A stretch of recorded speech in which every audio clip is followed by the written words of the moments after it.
Bienvenidos a la primer videoclase de la materia Informática 1 correspondiente al primer año de la Tecnicatura Superior en Análisis de Sistemas a distancia. Esta materia es cuatrimestral, es decir que la van a cursar desde marzo hasta junio y en julio ya van a tener las primeras mesas de exámenes para poder presentarse y finalizarla.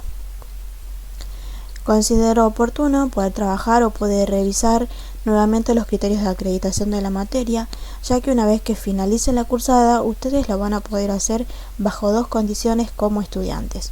Pueden ser estudiantes que finalizan siendo regulares o también pueden ser estudiantes que lograron promocionar. En el caso de ser estudiantes regulares, van a tener que necesariamente presentarse un examen final y aprobar ese examen final con una nota mayor o igual a 4. Ahora, si son estudiantes que lograron promocionar, ya no va a ser necesario que se presenten ese examen final, ya que una vez que finalice la cursada, dan por acreditada automáticamente la materia.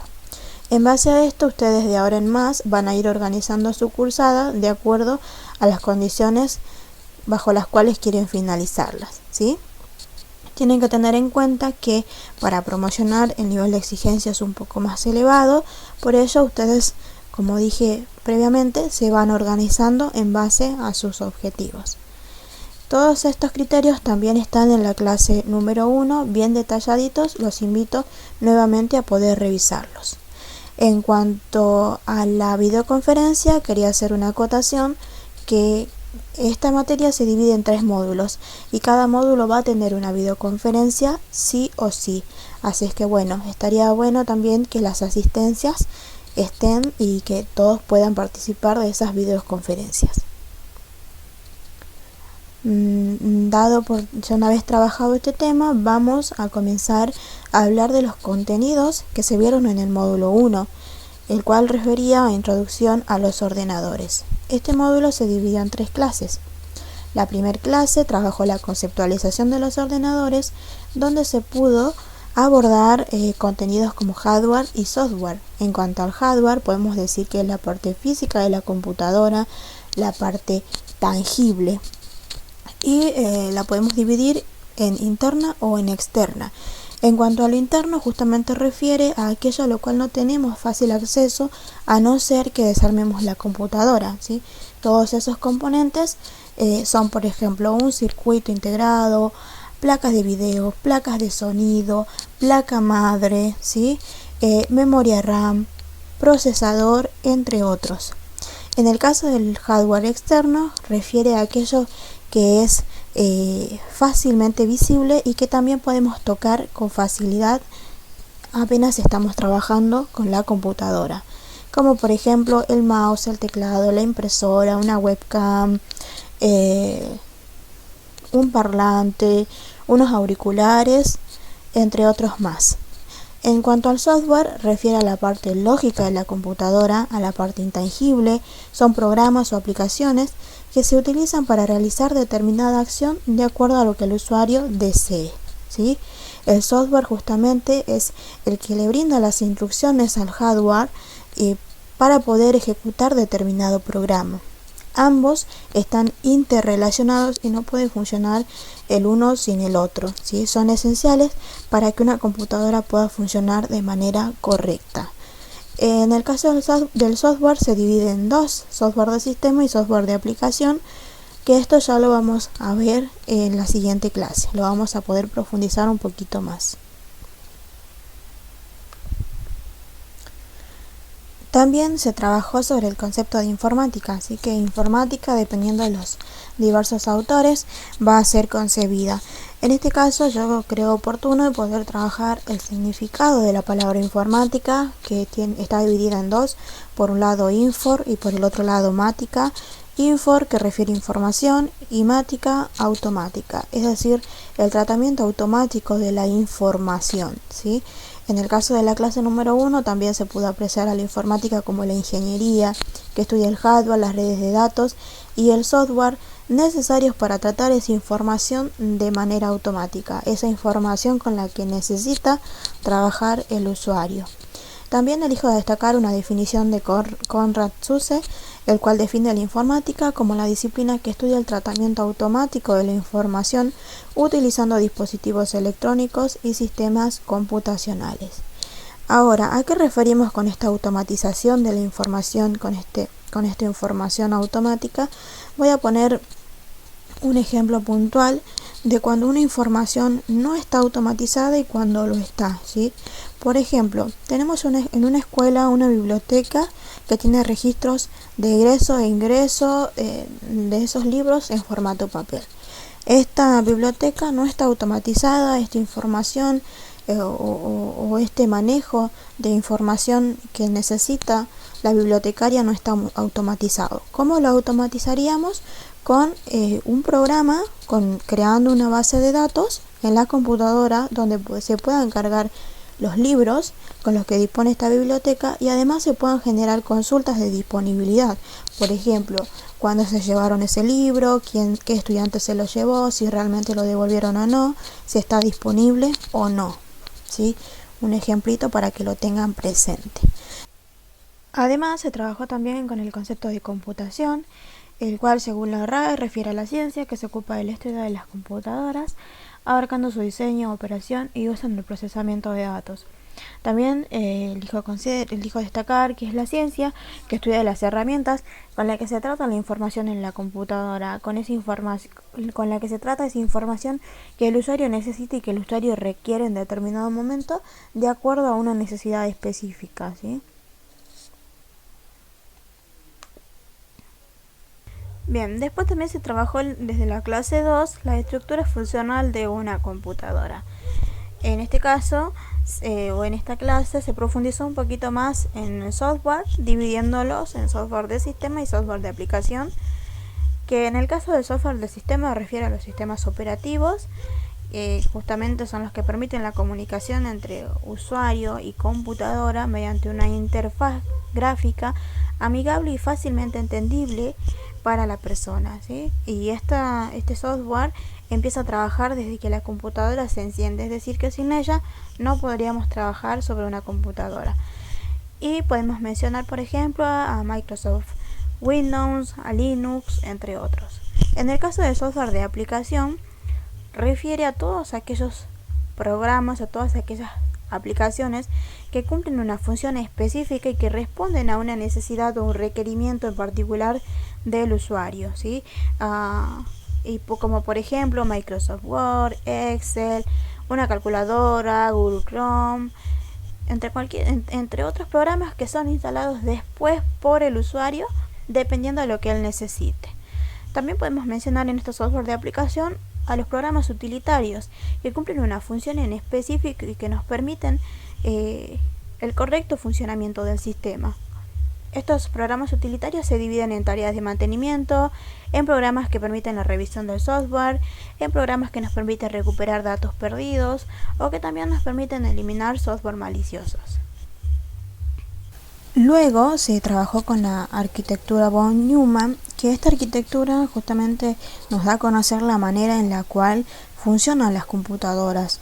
Y este funcionamiento se divide en 3 etapas, ¿sí? Primero la unidad de entrada, después el procesamiento de eso que ingresó para su posterior salida al exterior.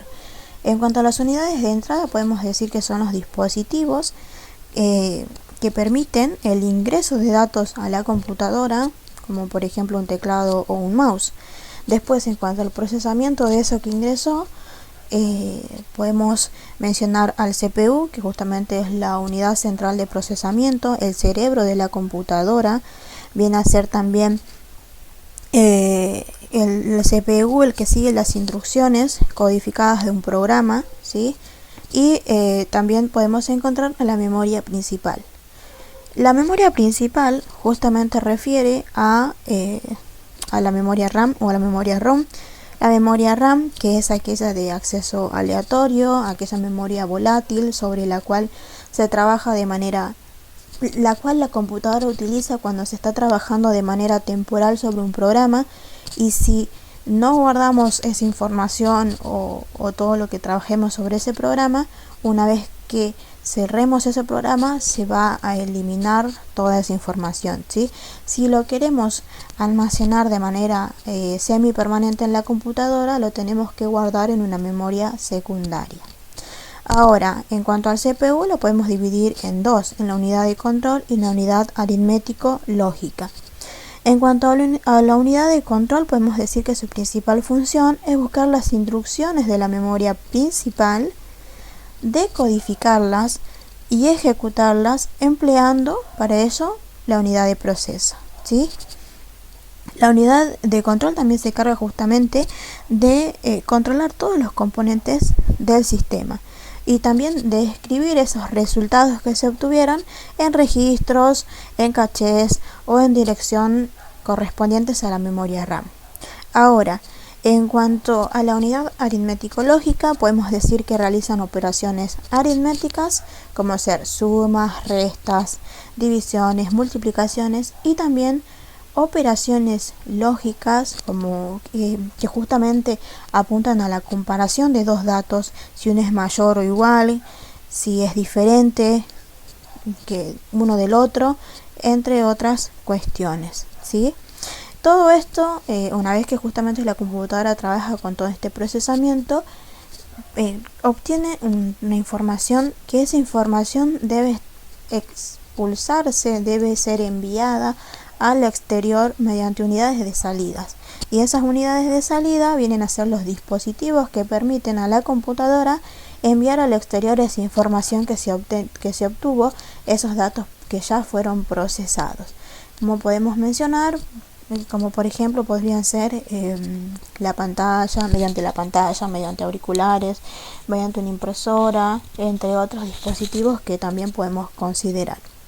Esta arquitectura von Neumann justamente viene a complementar o realiza el funcionamiento de un sistema informático que, como bien lo dije previamente, consiste en la introducción de información de entrada, que son datos.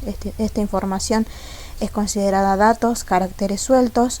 Procesa esos datos, los organiza, los almacena en la memoria RAM de manera temporal, lo transforma mediante la CPU y lo envía al exterior mediante dispositivos de salida, es decir, que el exterior recibe esa información de salida, esos datos procesados.